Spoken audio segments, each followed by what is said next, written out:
Sveiki, tai noriu pasidalinti vieno buto remontu, kurį atlikome.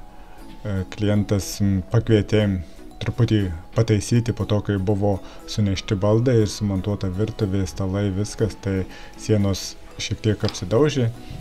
Tai kadangi sienos buvo atliktos remontas keistais tapetais, tai pataisyti nebuvo jokių problemų. Čia valgomasis, Ecoline kolekcija, prašyme bus nuorodos į visus tapetus su blizgesiu.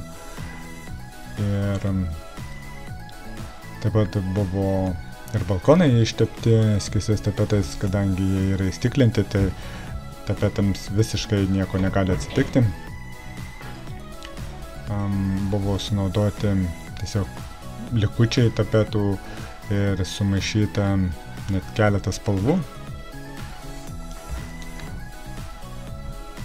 Tai pasižiūrim toliau, koridorius buvo labiausiai apgadintas baldininkų ir visokių nešiojimų. Čia yra Prestige kolekcija 401 spalva.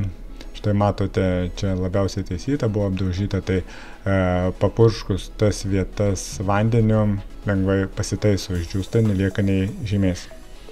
Dar vienas visas kambarys padarytas Art Design kolekcija. Visiškai balti tapetai, unikali kolekcija, kadangi jinai kaip šilkas, neturi jokių savyje blizgučių, tačiau pati medžiaga atspindi šviesą. Ir visur sudėtos įtempiamos lubos.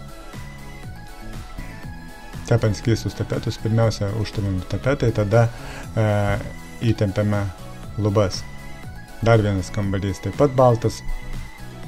Baltis keisti tapetai, čia yra įdėta šiek tiek papildomai blizgesio, tiesiog paprasti balti tapetai. Koridorius dėl to ir buvo parinktas toks gruoblėtas, margas, kadangi jis ganėtinai siauras, vaikščiojimas, nešiojama daiktai, tai kad neapsidaužytų, kad būtų lengva prižiūrėti ir taisyti, tai tokia universali spalva. Tai tiek.